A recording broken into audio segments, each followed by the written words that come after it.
to another MCU Rebound episode. I am, of course, OLED Ed Fries, joined by my scourge of a tag team partner, Andre the Executioner C. He is here to execute my vision of Marvel Talk. Yeah, Peggy's not here to crack the whip, so we get to do what we want this week. She may show up in the chat, but she's not here. Shh, don't tempt it. If we say her name 3 times, she will appear, no matter what she's doing. Peggy. We both know she's very busy. Don't do this. Peggy. Anyways, we are here to talk.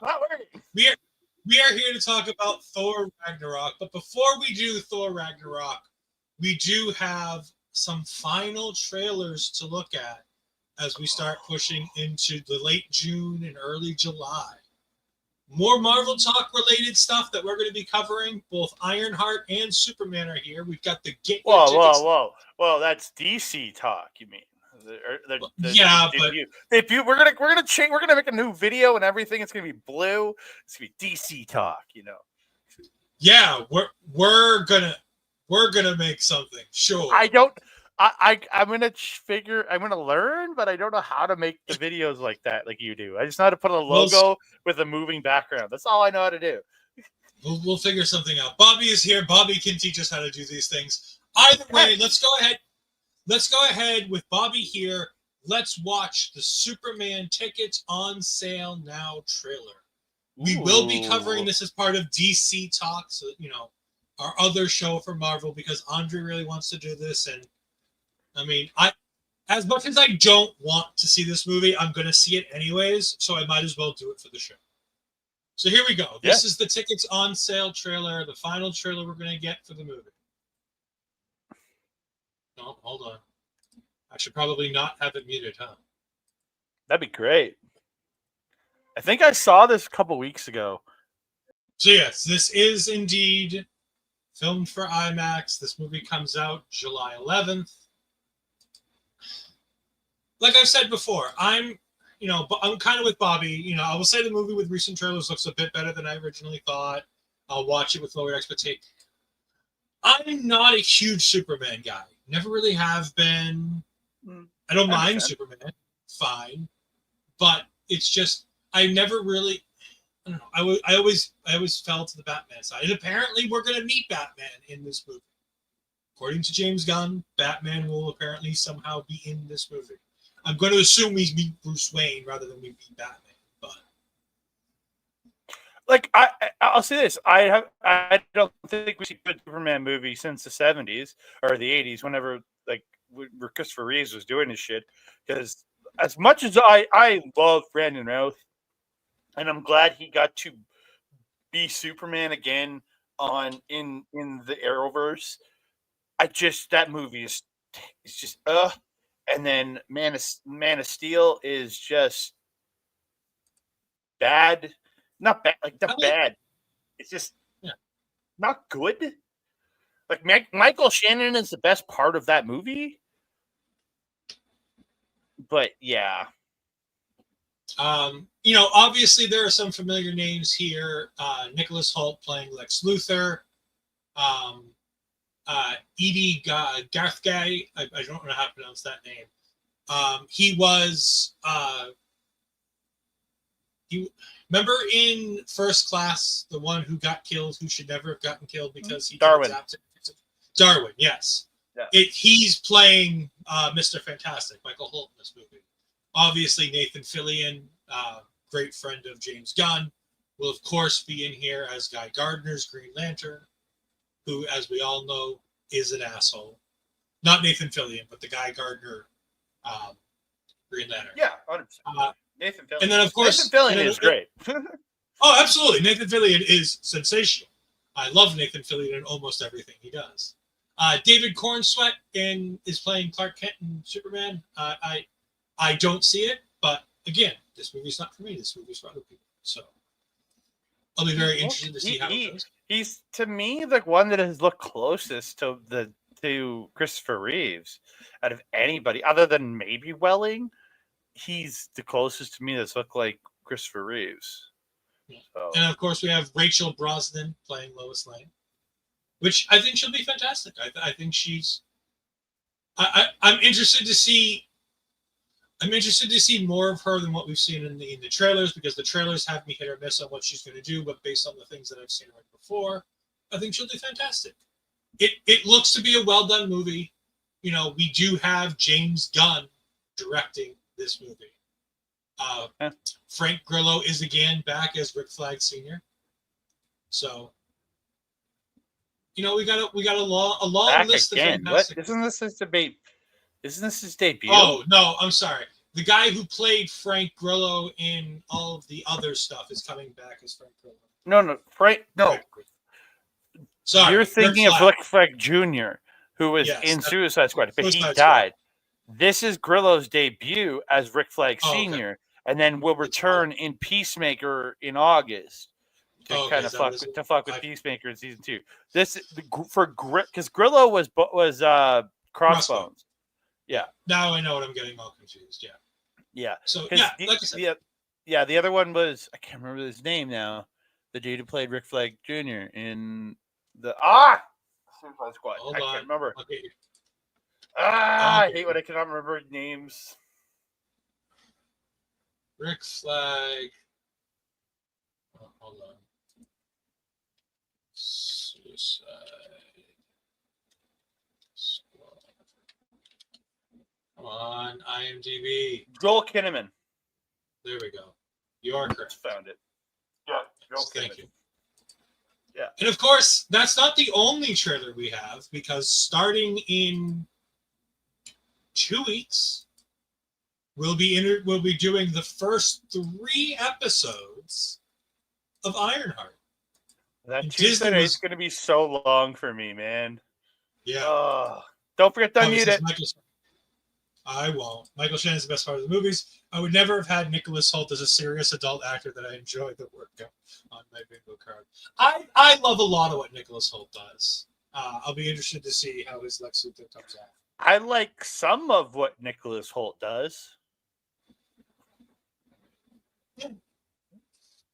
I'm mostly just talking about the X-Men stuff, but that's just how I see it. All right, here we go.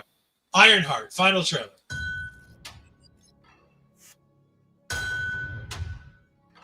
My stepdad used to say the best way to know a thing is to take it apart, put it back together. And you can see what it's really made of. You should take your dad's advice. Break yourself down. See what you're made of. Here goes nothing. If I'm gonna protect people, I gotta start thinking outside the box. Out of all the things you could have built with that big brain of yours, why this? Because I have to. Might be a hero in there after all.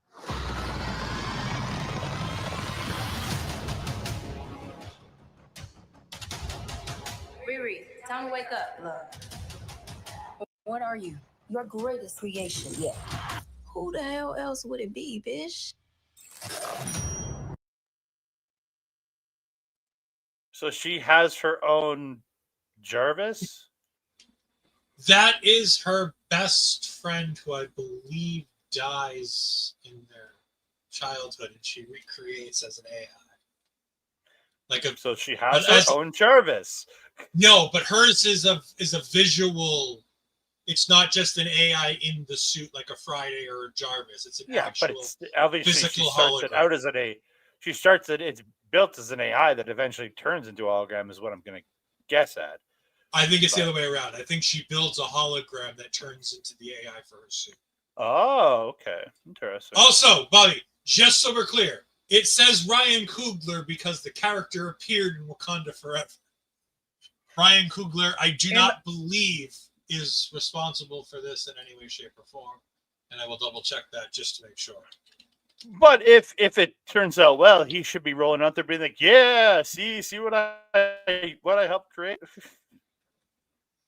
Yeah, he is an executive. Yeah, he is an executive producer. He is not. Yes. He is not. He is not in the show for anything in any way, shape, or form. So it is just going to be for the fact that she was in Wakanda Forever, and he gets That's fine. It says his name, so I'm obligated now. Executive producer. Executive. So the way official title. Yeah. Here's how executive producers work when it comes to movies, especially in the comic book space. Anybody who's done a movie in that realm as a creator is essentially forced to be a executive producer on things. That's why you'll always see, if you watch anything Superman related, you're going to constantly see executive producers of a certain couple names that are always getting executive producer credits. Louis D'Esposito, I should say, is constantly credited on anything that has Iron Man in it, because he was part of the team that originally did Iron Man back in the early days of Marvel. Unfortunately, Bryan Singer is credited on anything X-Men related because of the fact that he was the one who did the X-Men series. There are legacy executive producers that have to be tied to projects. Well, hopefully now that the X-Men's been rescued, he doesn't have to get shit fuck all now, because it's no longer. It's still. I think he's still as part of the contract. I guarantee you're not going to see Singer's name on shit when this new X-Men comes out. I think his name was on X-Men 97, if I remember correctly. I'm almost certain he's an executive producer for X-Men 97. Why? He had nothing to do with that cartoon. Because of the fact that he's X-Men related. Like I said, not listed.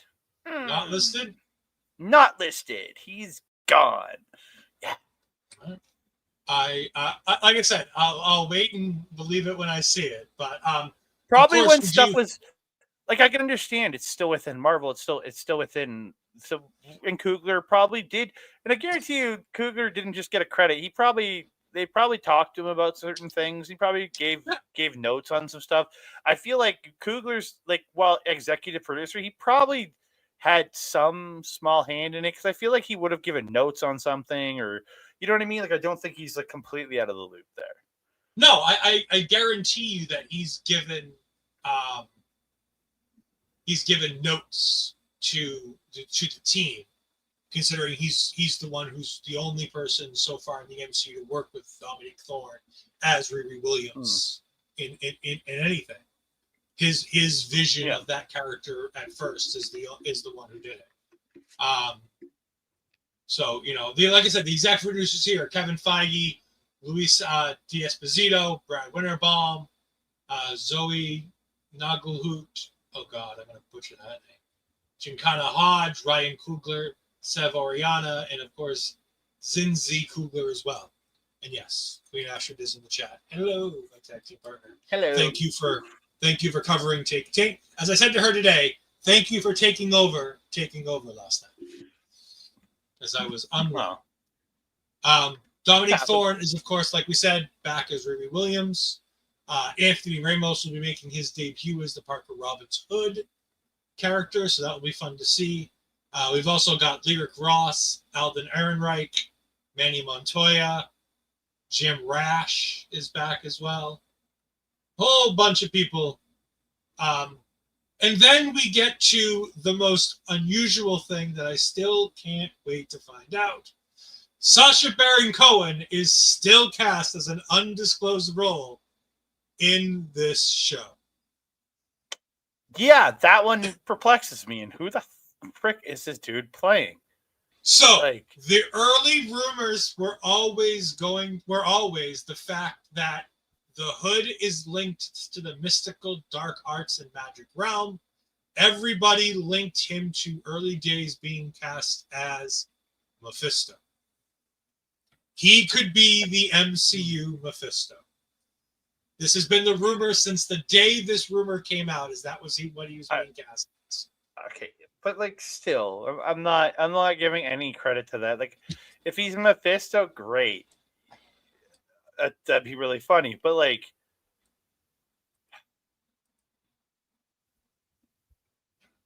come on, no, not Sacha Baron Cohen. I love Sacha Baron Cohen. I'm not saying I don't like him. He is very enjoyable to me. Just he does. I just don't. I will always see him as Borat. I will always see him as the dictator. I will always see him as an arrogant French race car driver. Those are the things I'm always gonna. Like it's even when he plays serious. Like he's had some great series roles that I've watched him, and he's very good. I just, Marvel likes to dabble in comedy, and I don't need him Borating up Marvel. Like I said, I hope he's good. I hope he's good. But it's now time to talk about Thor Ragnarok. And before we do anything when it comes to Thor Ragnarok, I have to talk about one of the coolest stories and one of the greatest lines in this movie. He's a friend from work. Oh my God, yes. So, still one of the greatest lines ever in a movie. Do you know the story that goes with this line? Well, they saved the world. This is an ad-lib line. This is not a line that was written. Oh yeah. Yeah, I remember hearing that a long time ago. Okay.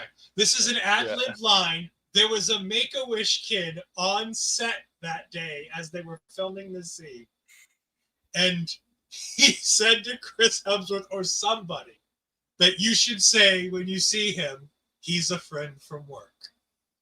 They all loved it so much. Chris does it in the scene. It makes it to the movie. And it is literally the most quoted line, I think, from this movie ever.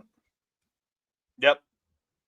It's such a great line. We are literally going to play it as soon as I can find it on YouTube. So, Andre, why don't you go ahead and talk about your thoughts on this movie? This is one, like Bobby says it in here. Thor Ragnarok is one of the biggest surprises outside Captain America: Winter Soldier. This movie had so much heart, and yes, I am one of those people that do like Thor 4. I'm not going to defend it to everybody else because again, I enjoy what I enjoy. Y'all can hate it as much as you want. This was far and above way better than Thor 4. I will say that. But Taika Waititi came in here and breathed the perfect amount of comedy into this to make it really fun, but also give you great action, great story, and man, did he help design an incredible villain. Like, they marvelized the villain again. One of the better villains in Marvel, like better one-off villains in Marvel. I very much enjoy Hela. This is pretty darn incredible movie. It's so well done. I could watch it over and over and never get bored. Like, it's so good. It's my third most watched movie in the MCU. Behind Winter Soldier and Black Panther. It's behind Winter Soldier and Black Panther is my third most watched movie in the MCU. Mine are probably Iron Man, Cap 2, Winter Soldier, and probably Infinity War, because it is the best of them all because it ends with such misery. Thor Ragnarok, Winter Soldier are the two Marvel movies that I have little to no exceptions for at the time, and I would say both are in my top 10. Both are in my top 10. This one is near my top 5. Started from the beginning, and I heard the slushing. Oh, I knew he'd summon you if he kept saying Peggy. All right. Well, why Andre Peggy's? Not sure what the hell that means. We do have. That sounded wrong.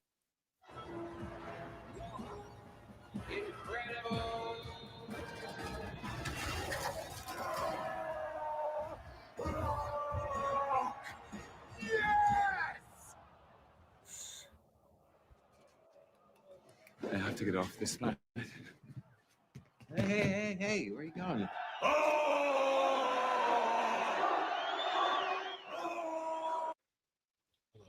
We have to pause every now and then so that the YouTube people don't yell at me, because I guarantee you this portion of the show's.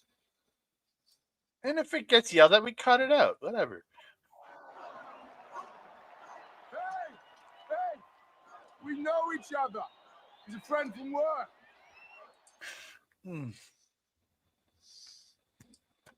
God, this movie is so fucking good.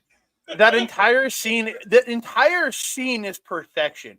Like, from the intensity of leading up about the champion. We do have a star. I'm so confused right now. Oh, Jesus. Okay. If that is the actual Reginald Vale Jansen, I would be very, very happy. We have many questions for you, good sir, if you are the real one. Anyways, yeah. First off, I will create a show called we'll create a Die Hard Talk, and we'll have you on. But to that, that all of there's a much larger world in the Reginald Vale Johnson world where all of these things but it's still probably my favorite thing I've ever seen him in. But this whole scene is just this like utter perfection, from the Grandmaster's utter joy about his champion, to Thor's reaction to it being Hulk, to Loki's reaction of being, I need to get the hell off this planet. Those are it's just utter perfection. And then that fight is utter perfection. And Loki gets revenge with Hulk just ragdolling Thor in this, and he's like, yeah, that's how it feels. And I'm just like, I love that scene so much. Yeah, no, this Taika Waititi does such an amazing job in this movie. Directing, creating the whole vibe of this movie, the voice Korging it up. Yeah, korging it up indeed. Sensational work there from him. This I agree with you. This whole gladiator scene is so great, and it works so well with the comics, and there's Easter eggs with, the outside of the Sakar Stadium having the faces of former champion, including Beta Ray Bill, one of the other Thor Corps, who is also wielding Mjolnir, all kinds of fantastic stuff. I couldn't go into talking about this movie without talking about the fact that he's a friend from. It is indeed the most quoted line in the movie. And this is the first instance of us seeing Thor unlocking his powers without Mjolnir here too, with him calling down. He's the god of thunder, but he uses lightning, and it still bothers me. It still bothers me. It has bothered me from the beginning. Let's go through the characters, and we'll go through most of the movie by going through the characters. I was gonna say the other scene I incredibly loved from this movie, before we do that, is the opening scene of him in the cage talking to the skeleton, and then getting dropped down, and the whole thing with Surtur is just perfect, because he's just it's for anybody that's wondered what the fuck is going on with Thor since Avengers, he tells you he's been traveling. It's just that perfect little bit. If you hadn't seen Team Thors that were released online before Thor Ragnarok, that came out specifically promoting this, it was him. It was with Civil War and Spider-Man: Homecoming on the Blu-rays. They had Team 2. Yeah. So it gave you this fun little story about him just being able to tell it going around the world, and then missing home, and then the whole explanation of Surtur, then the dragon head getting cut off and splashing everybody at the end to kind of finish that opening sequence was utter perfection, in my opinion. I'd say that the first 20-ish minutes of this movie are almost perfect. Mm-hmm. Because you have that which goes right into the Loki pretending to be Odin, with the play Oh, for and- Loki with Matt Damon, and we'll get to that. Matt in a little Damon bit. and Liam Hemsworth. I think it's Liam Hemsworth Yes. is No, Thor. Oh my god. No, it's Luke. It's Luke. It's not Liam. Wait. It's Luke. Oh, it's Luke. It's his other brother. It's Yeah, Luke but we'll Hemsworth, talk yeah. about that in a few minutes. We'll That's talk about still all that when probably we one get of to my it. one of my favorite scenes. But yeah, I But just then it love that also opening. goes. It also then goes into the Doctor Strange scene, which I think is really, really good, and then it goes into the Odin scene where we get the debut of Hela. And I think at the end of that, that's where I in my mind, it takes a little bit of a breather. Mm. And it's not perfection. It's great, but like that first opening set of the Teemu Hemsworth. All of the Hemsworth besides Chris are Teemu Hemsworth. Just so Oh, Liam's pretty goddamn good. he's fine. He's fine. But no. Speaking of Hemsworth, let's talk about it. Chris Hemsworth, Thor, back again. Put on 20 pounds of muscle again for this movie every time the Ogre Lord is in the chat. I forgot to do the hits earlier. Taika Waititi and Chris have both talked about how this version of Thor, they wanted to make him different than the versions that we've seen before. And one movie that they specifically talked about as an influence for this version of the character was Big Trouble in Little China. More specifically, Kurt Russell's role in Big Trouble in Little China. Want to know something interesting? I've only ever listened to a podcast reviewing this movie. I've never seen it. Listened to the boys from Poison Rana. I listened to their review of this movie, and they went over the entire movie, so I know what happens. Never seen it. They basically talk about how this is the guy who's trying to do one thing, which is stop Ragnarok and get back home and all that kind of stuff. He's trying to do this one thing, like Kurt Russell was trying to do in finding his truck in Big Trouble in Little China. So that's the way that they took this character, this version of, is he has this one track mind of this is what I'm trying to do. And everything that happens around him as he's trying to do this one thing. Yeah, that actually makes sense. But in that movie, and this is again from podcast, the dude isn't the fighter. He's not the hero. It's his buddy is the hero, really. He just happens to get lucky about a bunch of shit. Where Hemsworth is the hero. That's a big difference there. His character is the hero. Like I said, just because they're citing it as an influence on the character doesn't. Oh no, I understand what they mean. Okay, I just wanted to make sure. I'm like, it was an influence on the character about the way Hemsworth portrayed Thor this time, as opposed to the way he's been portraying Thor before. But no, I thought Hemsworth was the best. I agree with Bobby.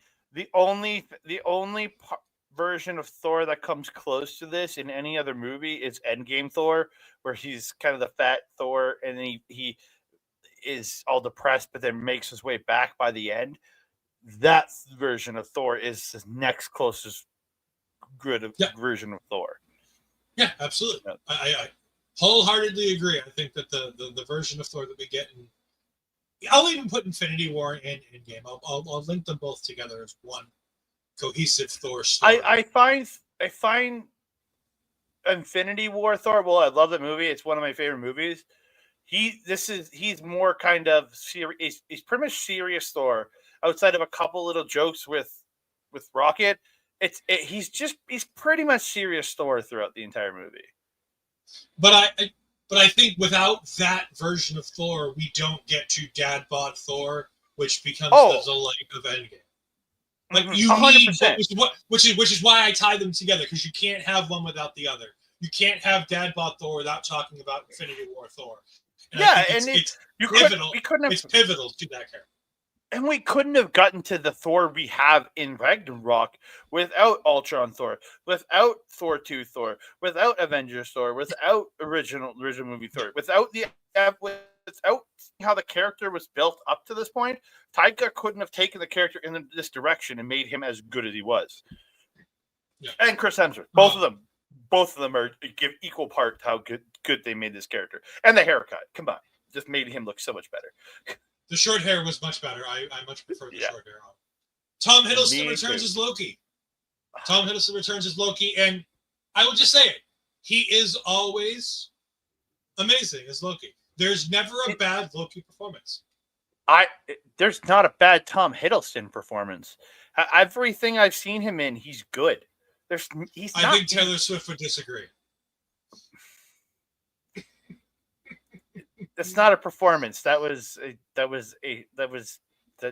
in any movie I've seen him in, every TV, the night something. He was a night manager. I want to say it was the movie or a series. I mean, dude, he's so good. Even in the bad stuff he's in, he is still good in bad things.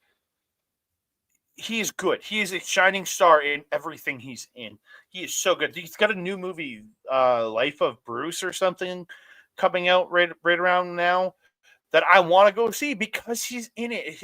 It also has Mark Hamill, but he's just one of those guys I always want to watch something. Life of Chuck. Life of Chuck. That's it.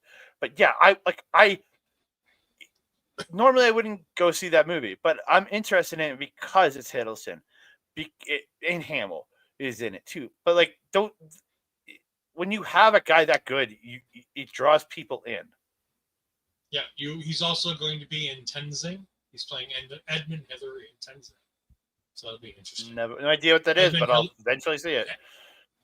Edmund Hillary, I believe, was an explorer back in the early days of the United States, Canada. Okay. New Zealand mountaineer.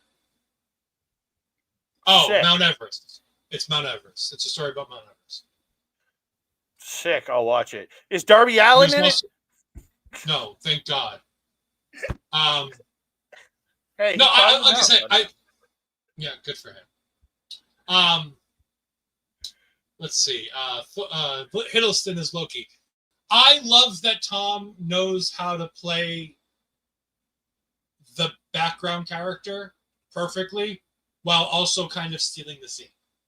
Mm-hmm. Like everything he does, where he's having the conversation when Thor's there stuck to the chair, and he's pretending to ignore Thor, and he gives him the whole adopted line that Thor used in the Avengers.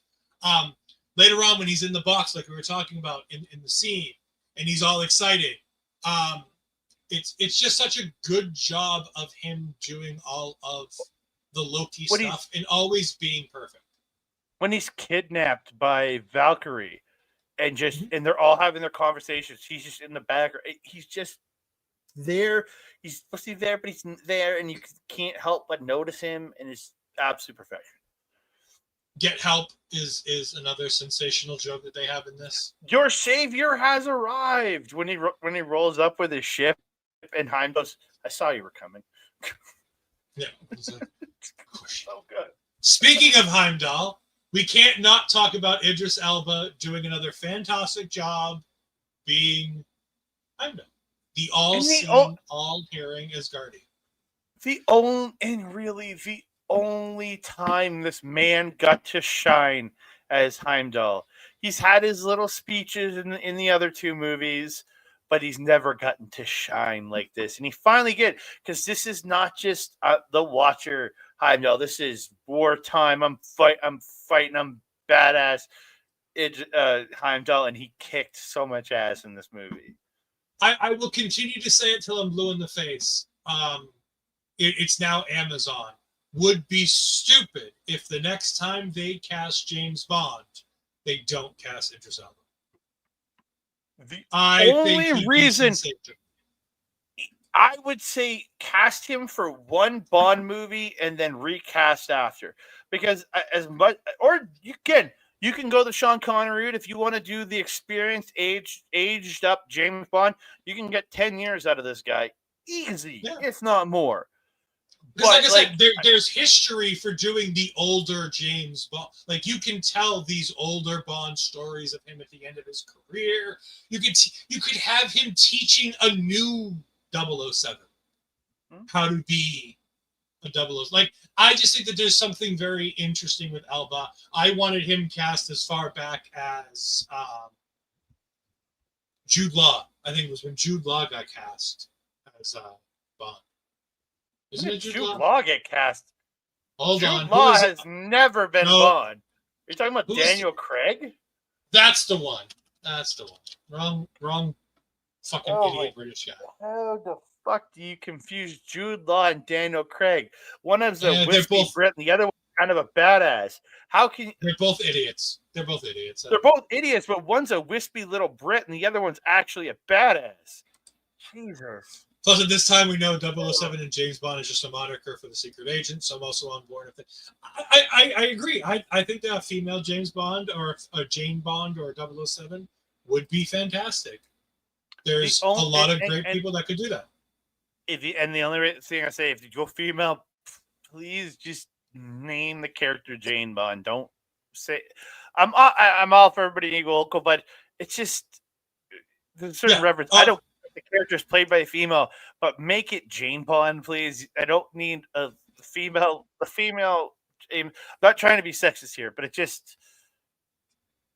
I can see that. I get it. There's a purity to the character that when it's the male version, it's James Bond. She can still be 007, just call her Jane Bond or something else Bond. She can you get what I mean. I'm not trying to sound shitty, but I need to see Ballerina to tell if Ana de Armas would work. I know she certainly didn't work at the box office, so I've never seen anything John Wick, so I can't. I got to watch the first four before I see Ballerina. I said this to Peggy in the theater, and I don't have a co-host for the rest of the show. It's fine. I'm sorry. I love Keanu, but it's not the kind of stuff I like seeing Keanu in. You trust me. I like comedy Keanu. I'm not a big action Keanu guy. You watch the first movie and then decide from there. Anyways, Cate Blanchett. Cate Blanchett plays the role of Hela. As you said, Marvelized villain to the extent. However, I thought she did well. I loved the way. What I mean by Marvelized is one and done. Like they want. Yeah, no, I agree. I understand completely what you're talking about. No, it's exactly what they do, and I agree. They did do that here. I thought from the moment she popped on the screen to the very end of this movie, I thought she commands the scene the moment the camera sees her. And like everything she does is commanding in that performance. Even though the character is poorly written because of the fact... And I only say that because Hela is not Thor's sister. Hela is Thor's niece. She's Loki's daughter. Yes, but again... it's fine. People can change what they want for the MCU. They own it all. They can do whatever the fuck they want. I don't care if she's actually the niece. I'm fine with her being the sister. I don't care either way. I agree. I believe every moment of everybody being scared of her, being worried about her. I believe it because she's so good. She's easily in the top 5 villains in Marvel. There is no debating that. Like and let's say this. Josh Brolin will always sit at the top. I don't care. His portrayal of Thanos was absolutely Loki Thanos. No, I put Josh Brolin up top because Loki is not a villain.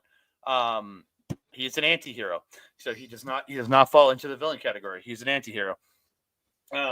Because if you go by his entirety of his arc, he's not a villain. I agree. He is an anti-hero. But she is, and then as much as. Well, we had our issues with Age of Ultron. What's his name? James Spader. Spader as Ultron is probably the second best villain in all of Marvel, and then Claw. It's Claw. Oh, Killmonger. Ulysses Claw is barely in the movie. Killmonger is a way better villain in that movie. I prefer my Ulysses Claw to. No, but I'm talking just the MCU. Not Marvel, just MCU. No, as I'm saying, yeah. He's great, but he's a joke. He's the joke in that movie. He's a joke in Black Panther. Killmonger. I would say to me, 3 and 4 you could interchange them. Are Cate Blanchett as Hela and Michael B. Jordan as Killmonger. That's my probably top 4. And then Jeff Bridges is probably number 5. No, Jeff Bridges is number 5 as Obadiah's Box of saying. scraps. There's no better villain. That dude is so good. It's why it's still one of my favorite movies, is because his villain arc is so good in that movie. Do you exclude Spider-Man movies because he kind of has cool villains? No, it's just he hasn't had a great villain in any of the 3 movies he's really been in. Like Vulture's not a great villain. He's good. He's good. He's top 15. He's fine. He's good. He's Who was the second? Mysterio's fine. Mysterio. He's fun. Yeah, but He's again, fun. Jake Gyllenhaal was fine. Like there was nothing great. And then It's you not look at noteworthy. And then the other ones don't count because none of them are from his movies. While they're great villains, they're all villains from A the different past, Spider-Man. Yeah, so I kind of have to disqualify them because they're great villains. Dafoe is one of the greatest actors to ever walk the face of planet Earth. I can't make him an MCU top villain. I get you. Yeah. The other thing I will say is that the way she spoke carried so much in everything she did. Yep. The scene where she looks up and she sees how Odin's rewritten history. And I love, it's a throwaway line, but it's something I always remember. Proud to have it, ashamed of how you got it. Just it's such a throwaway line that she has, but it's such a pivotal line for the movie, and I just adore it. And the way she gets Scourge, and like you said, you have the executioner as your name. You know, the way she convinces him to, you're not just an executioner to kill people. I mean, your primary job is to kill people, but your other job is to help me execute my vision. Like, she literally makes sure that she panders to him to make him feel important, just so she can have somebody on her side besides Fenris. Yep. Jeff Goldblum steals the show as the Grandmaster. As he does in every movie he's in. Yeah, he is neither a villain nor a good guy. He's just there. He's just the Grandmaster. Yeah, he is the brother of the Tanelair Tavan, the Collector from the Guardians of the Galaxy movies. Kevin Feige has apparently expressed interest in trying to get Benicio del Toro and Jeff Goldblum to do a project together. So we'll leave that there. That'd be so good. Tessa Thompson. I was gonna say Goldblum is just utter perfection because he's just rolling around. To me, he's just rolling around being himself and just calling himself. He's being Jeff. That's all he is. He's being Jeff. He's being Jeff Goldblum and not really doing anything else. Yeah. That's fine. I agree. I think that there's a fun movie in there. He's indeed a silver fox. He is fantastic. Tessa Thompson steals the scenes that she's... Again, I thought she was great. She's a perfect side character. She doesn't take my attention away from anything else that anybody else does, but every time she's on the screen, I feel like they're continuing to tell the story of this character. And the character continues to develop throughout the MCU. And I think the fact that she's the special friend to Captain Marvel, again, there's just, they keep throwing these little nuggets throughout the thing to continue making Tessa Thompson feel more in line with her character. You know, she had, obviously the Valkyrie in this movie has a previous lover who was another Valkyrie who died. You know, she has that, she's special friends with Captain Marvel. They don't outright say that they're a couple, but I think that that's the line they're trying to toe. They've been friends, so that's all you really need to know. But yeah, I think she comes into this movie in such a great way, and as this character, and her arc throughout the entire movie is absolute perfection. She, like, her interplay with Hulk, then with Bruce Banner, and her stuff, how she plays off Thor, it's just all so good. I mean, honestly, we're not going to say a bad thing about most of the people in this movie. No. Anthony Hopkins didn't have enough screen time as Odin, but the one scene we get, he's fantastic. Honestly, I'm okay. Again, the character's arc was done. That's a two, really, if you think about it. So him only having a scene was like, okay, perfect. Sets up the rest of the movie. He's gone. I'm okay with it. But he's good. I've lost Yep, your okay. audio. Yep, no, I can hear you. My headphones apparently stopped working, so I didn't hear anything you just said. Oh, he's very good in this movie. His arc was done in two. He didn't his little bit set up the rest of the movie. Gone. Love him. Didn't need him. No, I Didn't agree. need Like I any said, more of him.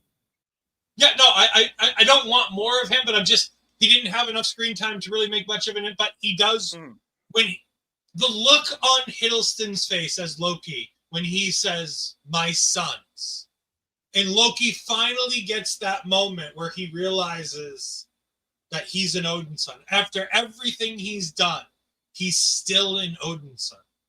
Well, that's where. And again, we see that when we. That is the moment Loki he becomes an anti-hero. That is the moment he became the anti-hero. But they replay that in the other Loki, the Loki who didn't have this character arc. You see that same heartbreak as he sees this, and you can see the feeling in his eyes in the Loki show where he's like, "What did I do to deserve that? What happens between where I am now to where that Loki was that I got to this point?" I think that Anthony Hopkins delivers a sensational thing. And I would have loved to have seen the version of this where he was a crazy hobo on the streets of New York instead of them being in Tonsberg, Norway, where they originally where they will set up New Asgard. It is also, by the way, the same city that was in Captain America, the First Avenger, where they kept the Tesseract. Tonsberg, Norway. It's that's why it's New Asgard. It's all tied into this Asgardian lineage. Mark Ruffalo is sensational as the Hulk. Okay, I have a thing here. I watched Team Thor 1 and 2 before I watched this movie. Team Thor number 1. He literally is sitting as Bruce Banner gets a phone call about joining Iron Man's side in the Civil War. The Team Thors were both prequels to Thor Ragnarok. It doesn't make sense because he was on Sakaar. Goddamn, you ruined it. Broke. That means that shit isn't real. That's why they're one shots and nobody takes I know, them but it makes no continuity sense. Anyways, and the so first, other than but, that, yeah, so good. So good. We got Hulk butt. We got Hulk butt in this movie. Did. So what? When is Marvel finally going to give you the other side of Hulk? Then we almost saw it. There was a shadow there that referenced that when Hulk's getting out of the water, and there's a shadow there. Anyways, no, I feel bad. I feel bad for Scar's mom. Yeah. Also feel happy for her too, I guess. But and that happened sometime in this 2-year gap when he was here on Sakaar. It is. Yeah. No, I thought this was fantastic. And technically, it's only been 2 years in Earth time. It could have been far longer in Sakaar time.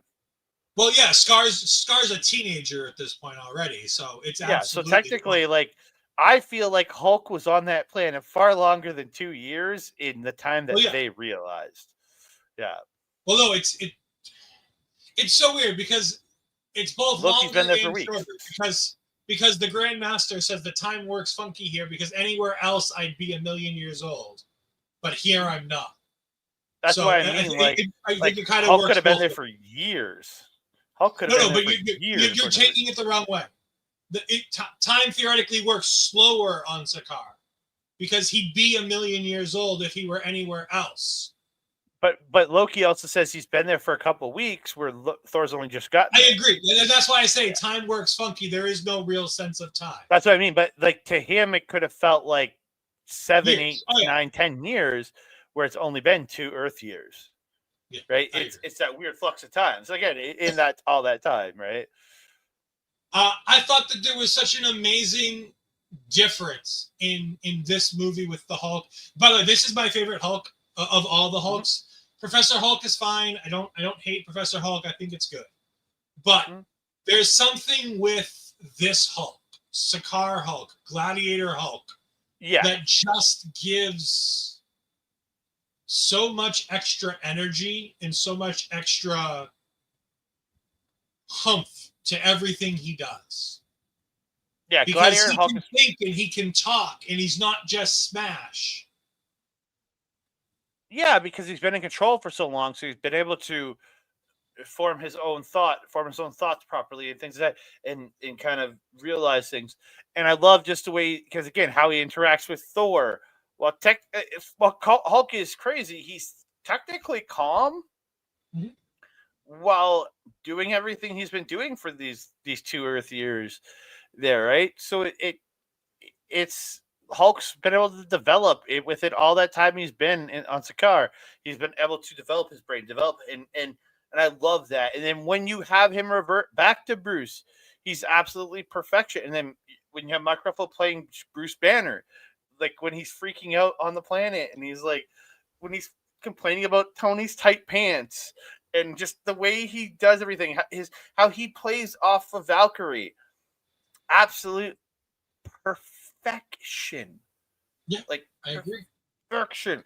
And then the reveal that he's Hulk at the end, and then that Hulk, how he wants to fight, but then Thor's like, no, and he's like, fine, because the Hulk from before his time on Sakaar wouldn't have stopped fighting, even with There's Thor also telling him to stop. there's another piece to this that Eric Voss pointed out in one of his 2 reviews of this movie where he did Easter eggs. Hulk doesn't listen when Thor calls him Banner. When they're in the gladiatory arena, he refuses to listen because he hates Banner. Thor keeps calling him Banner, and then Hulk wants to kill him for it. When he talks to him at the end of the movie, when he's trying to take on Surtur, and he gets knocked away like the little fly that he is to Surtur at that point, he's like, but big monster! He's like, Hulk, no. He specifically calls him Hulk, and that's why he listens, because he's being taken seriously as Hulk, as opposed to being looked at as Banner. Because Thor realizes he kind of, by the end of Hulk in the movie, Thor is already warmed to Hulk himself. Yeah. Right? By the time Hulk leaves the movie in the Quinjet, and then he gets Banner, and they do all their thing. So he's learned to accept Hulk. When he's Hulk, he knows he's Hulk. Right? And you see that in that play, how they're living together for a couple of days there. You see how he starts treating him that he's Hulk, not Banner. He's Hulk. As we talked about with a couple of extra people, we of course have Asano, Stevenson, and Zachary Levi reprising their roles as the Warriors 3, all of them dying very quickly. That made me sad. Yeah. Benedict Cumberbatch has a fun scene as Doctor Strange in this movie. Whoa! What about this guy who was a very integral part of this movie? You haven't listed him. Carl Urban, I love him in this. I really wish Scourge could have survived, because I feel like his character at the end would have been just. And again, I hope the sacrifice got him into Valhalla, and he existed within Valhalla. I really do. Probably.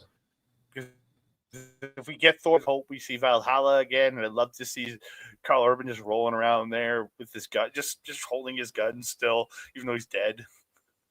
Des and Troy, I thought that the fun thing about it, like when he's firing them at the end in the final battle, that's actually pulled straight from the comics of Scourge's Last Stand. It is an actual, it's literally a shot-for-shot remake of him holding the guns. Is a shot-for-shot remake from the comics. Oh, okay. I didn't realize that.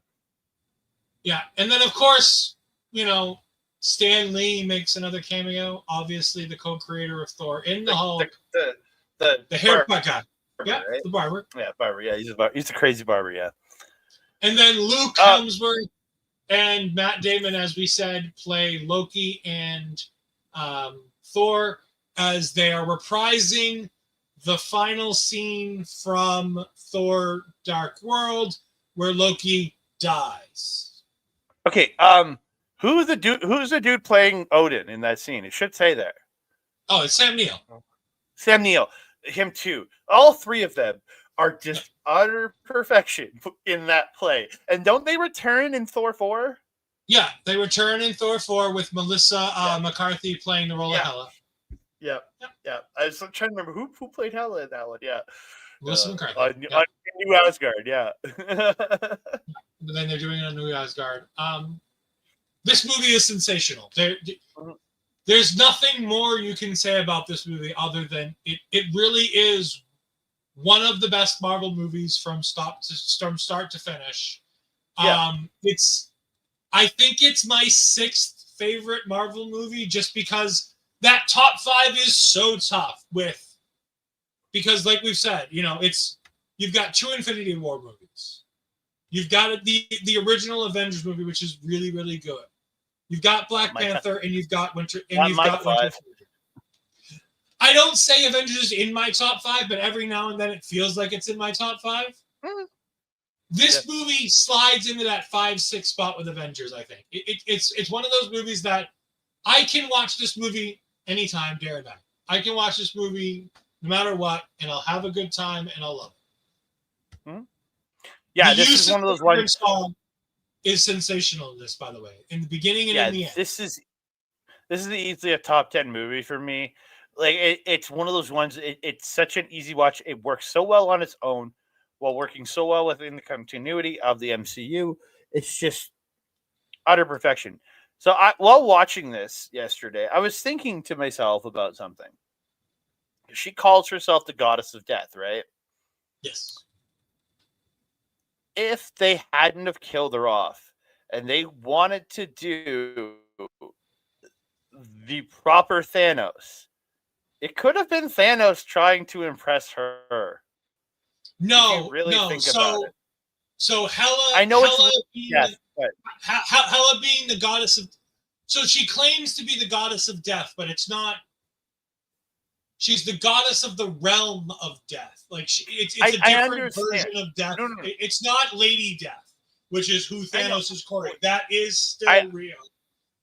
I know, but you could, if you wanted to do the story in a more plausible way without having to have actual Lady Death, this could have been a way to do it.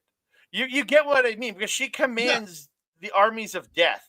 Like her army is dead people. So Thanos killing people across the galaxy to impress Hela would have been a hell of a story if you really think about it. Yeah, but remember, she's only working within the 9 realms. She only works within those who were kicked out of Valhalla. Like it's her version of the goddess of death is a very different than Lady Death.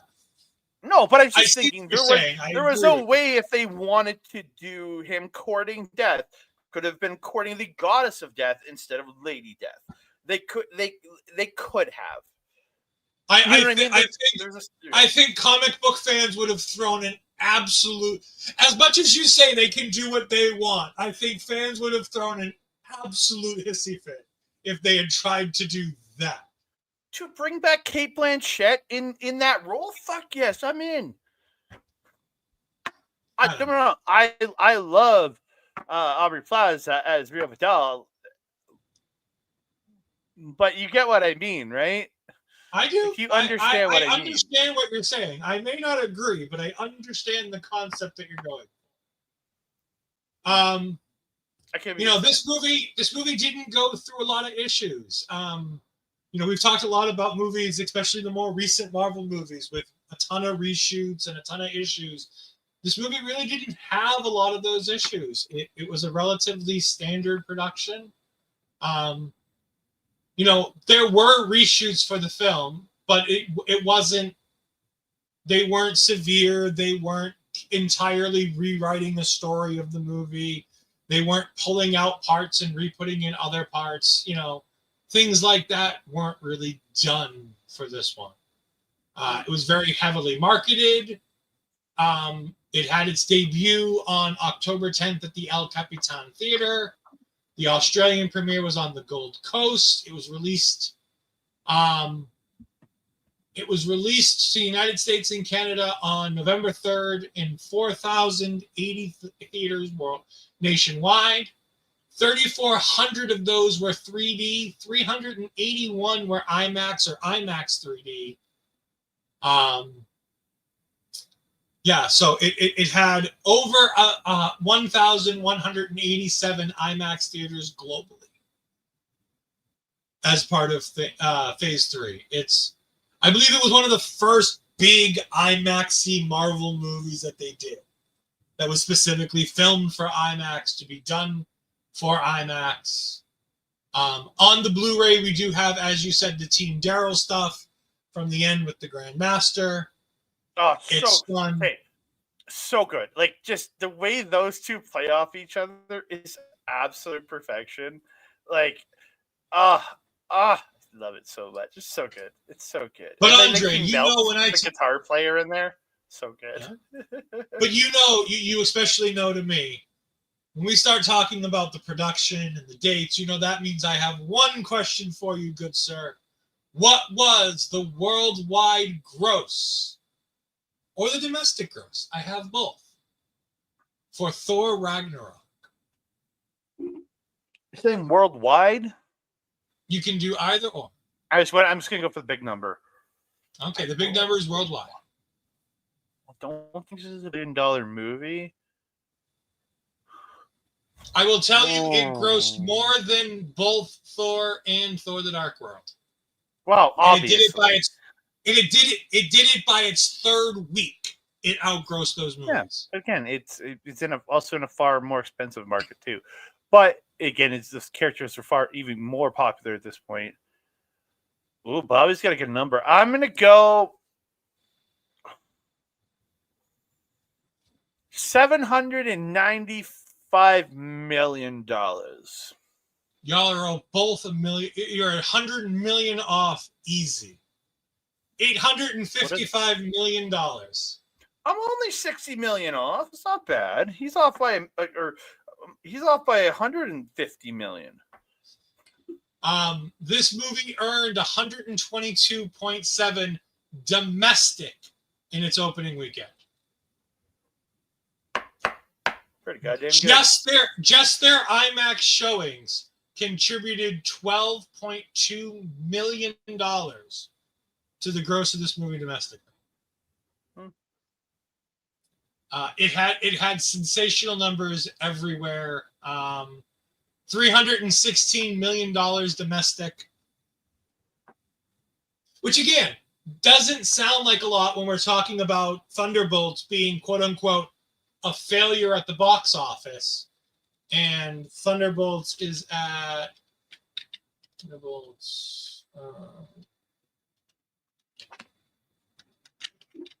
money earned. Thunderbolts is at 374 million worldwide.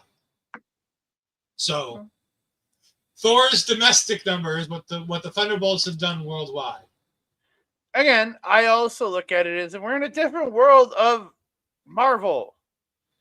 I agree. Fantastic Four is going to come out with a huge number comparatively. If it doesn't come out at nearly $1 billion, Marvel may have to start thinking that they might be in serious trouble. Again, we also live in a very different world. Like, there's people like you and me are going to be going to these movies, but there's a lot of other people that are just like, I'll chill, I'll wait until Disney Plus, I'll wait until streaming. You got to remember the world. But if they're spending nearly $300 million to make these movies, and remember, Thunderbolt's final budget is somewhere close to $250 million. Thunderbolts hasn't even broken even yet. Like, just so we're clear, Thunderbolts has not broken even and probably will not break even for Marvel. It will lose. Its theatrical run will lose them money at the end of the day. Yeah. Like, they need a win, and they need a big win. They need a Deadpool-sized win. I think Fantastic Four needs to be a billion-dollar movie because we know the budget of Doomsday and Secret Wars are going to be $200, $300 million movies. And if those movies don't make $1 billion, Marvel's going to have to seriously think about how they do movies going forward. And again, I'm not going to get mad if they want to pull back on shit and streamline some of this shit. I'm not against that. But Bobby's right. Thunderbolts is a really, really good movie. It's fantastic. And yes, I understand we see movies in a different way nowadays. But you see the difference between Thunderbolts with $300 and some odd million worldwide. And then you have Deadpool and Wolverine, which last year did over $1 billion worldwide. But again, you're looking at two different categories. You're looking at secondary characters from a bunch of different stuff to film out this movie, where you're also looking at one of the longest standing actors in a Marvel role in Hugh Jackman, along with Ryan Reynolds coming back for his third Deadpool movie, which has been 8 years since the last one. Was it 2018? So 6 years since the last movie. There's a very different arc here. You have that's why I'm saying Fantastic Four, because this is the IP of the Marvel Universe. Kevin Feige has put his blood, sweat, tears, heart, love into this movie. He is going to kill every Marvel fan that doesn't go see this movie. Because when they've ever asked him what movie he wants to do, his answer was always, every time, I need to do the Fantastic Four, I need to do them right. If this movie doesn't make him $1 billion, he's going to be one upset Kevin Feige. Yeah, I hope for all my heart for that movie to be $1 billion movie. But I'm still going to enjoy it either way. Absolutely. I am too. And like I said, I'm not stuck in for myself that these movies have to make money. I don't really care myself what the budgets, what the budget is, what the overall grosses are. But at the same time, I know that if I want to continue getting the Marvel movies the way I like them in the theaters, to be able to see them in the format I want to see them in, they have to make Marvel money or else they're not going to do it. Yeah. Again, the world, and the other part of it is the world is far more expensive now too. You got to remember that. So these movies that would have caught, like, say Thunderbolts, $250 million, right? Roughly. Yeah, 375 worldwide. Yeah. Like 10 years, but say in 2014, that same movie probably is 125 to 150 mil. Thor you get what I mean? Like, of 180 for a same, because everything. Look at. Yeah, but again, but you get what I mean. Inflation like I said, also raises the price of everything. Yeah, I agree, but at the same time, Disney and Marvel are business people, and if they're losing money, they're not going to continue losing money. That's the problem. That's why the numbers matter. The numbers only matter because Disney is a company that will not continue to lose money. Yeah, but Disney is also a company that, even with these movies not making that much money, still just go, all right, our theme parks will make it back. You got to remember, Disney isn't just the movies. They are such a big conglomerate that I agree. The movie fails. I agree. I'm just saying, we just saw Discovery, Warner Brothers split into two companies specifically because of the fact that they have to be able to make money. It's because cable is dying. That's why they split. So they're putting all their debt on the cable side. They're going to sell off the cable channels. Yeah, and the streaming side, which makes money, is going to go on and be fine. But the cable side that is losing and dying is going to go away. And that's the issue we're looking at, is while I don't want the theater world to ever go away, it's becoming less and less. Exactly, and that's why I'm saying in we're 10 not years, in 10 we're years, not we're going going to to be these doing what we movies in did. the format that we want. If We're gonna, the theater experience keeps dying the way it is, and these movies don't make studios money, they're not. At some point, there's going to be a critical mass where they say we're done. I understand there's everything also you're the other saying, half. inflation, everything else, but at some point, there's going to be a critical mass. There's also the other half of the point is we're going to see something like Black Widow at some point where the movies are going to come out on streaming and we're going to be paying out our asshole to watch it at home. Mm-hmm. It'll be $50 That'll be to a see the sad movie day for at me. home. And that'll be a sad day for me. But if I can hang out with, like, Peggy's gonna be gone, but if I can hang out with a friend, I go see Marvel movies early and just pay $50 and just sit in my house and watch the movie with my friend versus going to a theater, why not? You get what I mean? It's going that is going to become a thing. That will be a thing. The way the world is going. And like I said, that's the point. Like that's the point I'm trying to make is that the theater experience is something special, and as it continues to die, we're going to start seeing movies made in a different way for a different format for a much different price, and we're going to get things that look different. We're going to get more Disney straight to Disney releases, and that could be upset, and that could be bad. The theater experience is a special experience. Going in the theater, seeing it on a massive screen, seeing it with a bunch of people who you don't know, being able to have that experience. There's something special about that experience. And with it changing, it's going to make me a bit sad. Yeah. I'm just like, I agree with you. No, I agree with you. It's just it's going the theater at some point. Again, remember the theater is a relic of the 1800s, technically, of live theater. That's where it all comes from. There was an evolution that people probably got mad when the theater started showing movies. People were like, it's not live theater, and we're getting mad about that. And now people are getting mad that the theater isn't, people are not going to the theater anymore.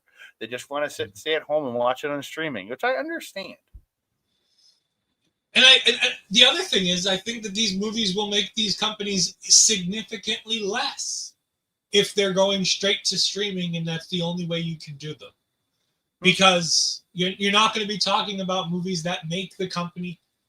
And like I said, that's where we start getting into, budgets. You're not going to see a $250 million budget on a movie if it's going straight to streaming. That budget will be $100 million at most. Yeah, because if you can own it for $20 or $50 or whatever it might be. Again, I don't know how to answer that because again, it's the way this world is going. Everything will be eventually just be watched. Everything will be look again. You just look at cable versus how streaming is killing cable, and the world we're going to end up in there soon. And again, it's going to happen to theater. Streaming will kill the theater. Yeah. But what didn't kill the theater was the Rotten Tomatoes scores for Thor Ragnarok. We're going to try to end this episode at some point tonight. Yeah. Andre, 439 reviewers, critics gave this movie what as a score? Critics are assholes, but you can't give this movie that bad of a score. So I'm going to say like 88. Say 88. 93. Wow, that is way higher than I thought. Over 50,000 fans. Official ratings from Rotten Tomatoes. The popcorn meter. What did the people think? What's the audience score? I'm going to guess 88 again. 87. I got close. Andre wins nothing because he's won over, so he wins nothing. I wouldn't have won anything whether it got it right or not. I don't win anything. Come on. It's a win to me. It's a win to me. This is the best of the Thor movies. I'm almost certain. Oh yeah. Again, haters like you bombed Thor 4. Trust me. Rightfully so, but I still enjoy it. Thor: Love and Thunder sits at 63 from the critics. Yeah. Thor: The Dark World sits at a 67 from the critics. And in the original Thor sits at a 77 from the critics. That's my least favorite of all the Thor movies. Now that I've gone back to really watch it, I'm like... The original Thor is a 77 and a 76.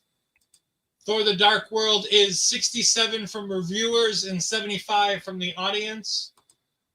And Love and Thunder is 63 from the critics and 76 from the audience. That's higher than I thought for audience. I thought people are going to be bombing it more, but I again, 76% of the fans agree with me that the movie was a positive for Thor 4. So that's been 76% of the people at least gave it a positive rating. So 76% of the people. 76% of the people need a brain lobotomy, but it is what it is. Maybe your 24% are the ones that are idiots. No, that cannot be the case. That's definitely not the case. Andre, tell the good people where they can find you and your new show that you've got going. Yeah. So, you can find me on the X and Blue Sky at That Canada Guy, TikTok, Instagram, and Threads at That Canada Dude. You can also find me right here on OLE on Marvel Talk, because me and Ed, and we'll be back in 2 weeks for Ironheart. You can also find me on Sundays where I'm hanging out with the boys. I hope Ed eventually returns for that at some point. His biggest fan was saying he's going to show up on Sunday, but I don't know. That's my coworker Mark. But your biggest fan is the Dallas Cowboys fan. I learned that today. Mark talks wrestling, roots for the Dallas Cowboys. That makes sense. No, not Mark Talk. My coworker Mark, who is your biggest fan. You're according to him, you're his favorite person here on the OLE network over me, his coworker, which hurts a little bit. But he's a Cowboys fan, so just know you have a Cowboys fan rooting for you. Just remember that. There's worse things. But you can find me on Backbreaker Media. Put Mike's stuff up. Put the Mike stuff up. Hold on, I gotta find Mike's stuff. I don't know what channel we have that in. Go to PopSpot. It's in there. But you can find me now appearing on Backbreaker Media intermittently as for all the indie events I'm going to. Myself and my boy AWS. We have started a new show over there called The Pop Spot, where we're popping for all the spots we love in independent professional wrestling. We're just chit-chatting about all the independent wrestling that we're going to be attending. We just did our first episode about RCW Showtime, featuring Netflix star and NWA wrestler Hollywood Haley J, who I got to meet, and she was pretty goddamn nice. I'm sorry, Peggy. She was pretty nice. Peggy was hoping that she would be a bitch, because that's her character, but she's actually a very nice person. But yeah, absolutely great time over there. So go check that out. Backbreaker Media. You can find me doing that. You can, of course, find me on Twitter, guys, at EdFries12584. You can find me on Twitch at twitch.tv/EdFries2002. This week, we have finally released the Javier Bernal interview. Core Kid Javi. You can go ahead to the Our Local Establishment channel and check out that interview in its entirety. If you want to find out more about Javi and all the indie dates he's got coming up, you can go to these wonderful places. We will be back for taking over next week. Next Tuesday, I will be returning. Hopefully, I was feeling a little under the weather last night. Wasn't able to be there. I do apologize. You can, of course, find that every week on Our Local Establishment at all these wonderful places. Make sure you catch all the wonderful, great shows that we've got coming up. Yeah, we've got a lot of good stuff on Our Local Establishment coming up with the Mother Tucking Post Show, with Noah Unleashed, all kinds of great stuff, taking over Ring Respect Radio, Point of View, us here at Marvel Talk. Again, we'll be back after. We're taking a week off next week to prepare for Ironheart, and then we're back for 4 straight weeks. Plus, we're going to have a Superman review in the middle of that, Plus, we're going to be back right after that for our Fantastic Four review. So we've got all kinds of Marvel talk, DC talk coming up in the near future. We might even do some Peacemaker stuff if Ed can find out how the fuck to get a hold of watching Peacemaker, because Ed doesn't have Max anymore. I have a way. We'll talk off air. All right. For myself, for Andre C., for our local establishment, I'm going to go ahead and play the video on our way out. Thank you, and have a great day. Goodbye. Never gonna stop, never gonna change, never gonna do the things you say. I run my own way to get there. Fools are calling and I don't seem to care. In the air, no more crowd, just the opposite kind of few clouds. So tell me this time is coming, for the sake of all your lies.